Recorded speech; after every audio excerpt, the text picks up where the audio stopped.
and more finite. And then, of course, getting down to the bottom base question is, by the way, you're offering your time for free. And then a lot of people drop out. And so he had to take what was left out of that. And then, of course, having them sign the ethics and morality waiver belonging to the study. And, of course, realizing that their name is not going to be at the top of this chart. And that's what a lot of people need to realize when you're doing research. When you choose to be a subject, your ability is not going to be proven or disproven by a study. You're going to be given a number. That's it. So if they're looking for any sort of notoriety for being part of that study, it's rare.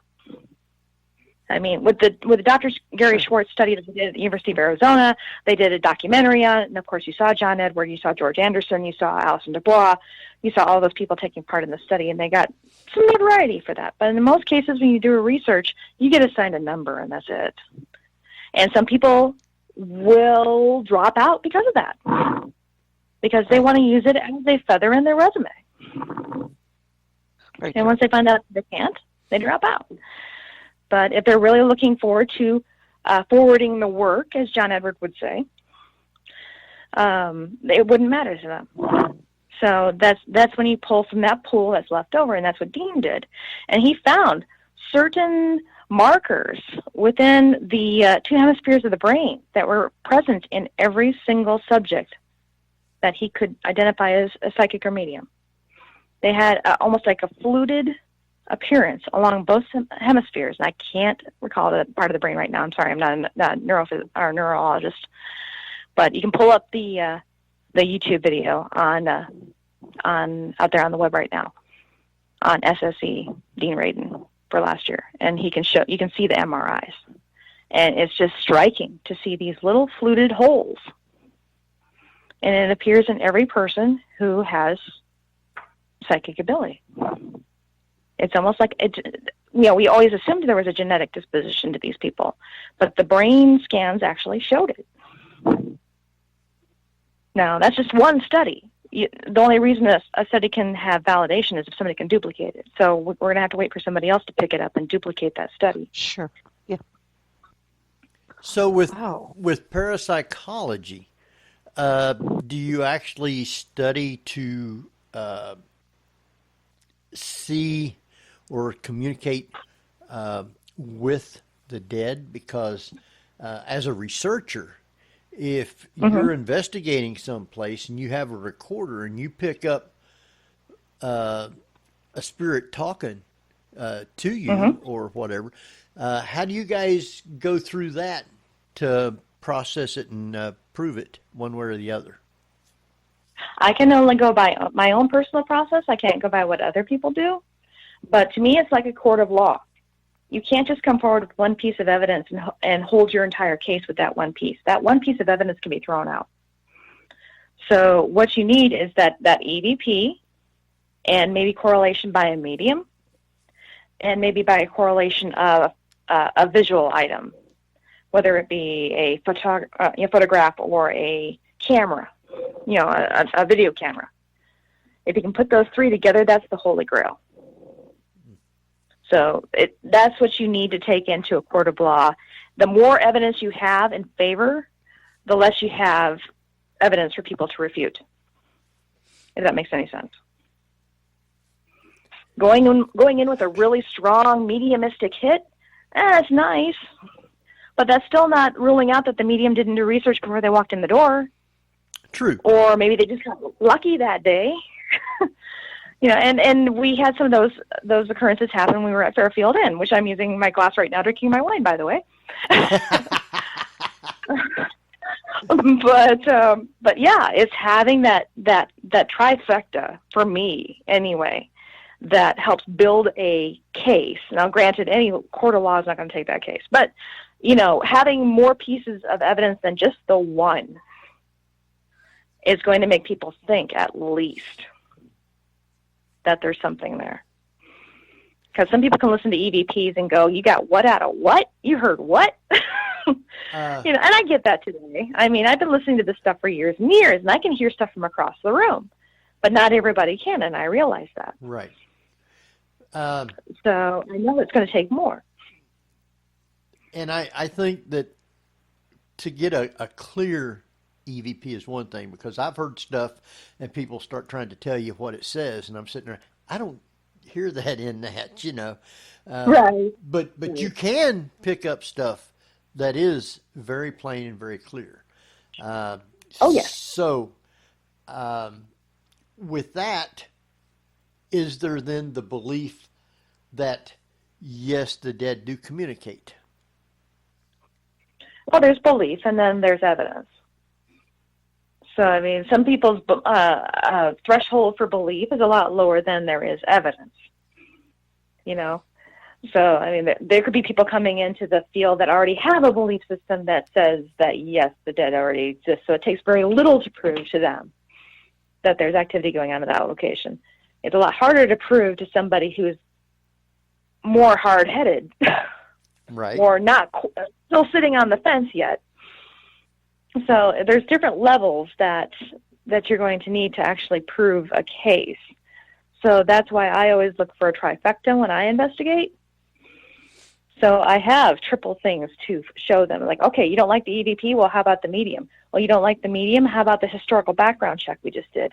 How about, you know, because one of the best hits that I think we had at the Fairfield Inn is when the gals walked through the house, and they were walking through in separate teams, and they came up with the same lady on the second floor. And then to find out that there was a portrait in the downstairs pub that was hidden the entire time behind a heavy door that the owner had to show us. And that was, you know, when the mediums went off the hook, and we're just like screaming and jumping up and down. That's her, we saw her. You know. You know, and of course, you know, there's going to be a question whether or not the mediums were acting out, and did they really, you know, recognize that woman or not. So there's a little bit of, you know, play in there, of course. That's probably going to be, but that was, you know, 2 hits. You had the picture there, you had the history of the house, and then you had the medium. So that's really kind of like 2, not really 3. So that third aspect was kind of missing, but that was still fun. Wow. Uh-oh. Who said that? Was that Geoff? Don't know. Not me. Did you hear a voice, though, come in and say something? Yeah. Okay. I have no idea what it was. It wasn't me. Oh, I didn't hear anything. Huh. Well, I'm not wearing headphones, though, so. Well, I will find it when I go back and listen to the show again. Oh, good. And good deal. I'll cut it out and save it. Mm-hmm. So we've picked up stuff before comes through like that. Yeah. Oh, yeah. Yeah. We one night No. I was hearing foghorns like from out there where Barbara's at. You know, like the ship foghorns. Have no idea. Barbara says no. There's no foghorns going off. Yeah, I've had that at the battlefield too. I'll be staying at the farm where I used to do docent work, and I'll be sitting in there, and they have like what do you call them, the summer porches that wrap around the outside of the house where you used to throw your mattresses out on in the summertime and camp out. Right. And we'd be sitting out on the summer porch, and I would hear a horn. I mean, not like a foghorn, but just it sounded like almost like one of those Viking horns, you know. Really? And I was just like, what was that? And I would turn to my colleague who was there with me. She goes, did you hear that? She goes, yeah, I heard that too. I'm like, do you know what that is? And she goes, no, I don't. And she was there quite often. She stayed at the house quite often.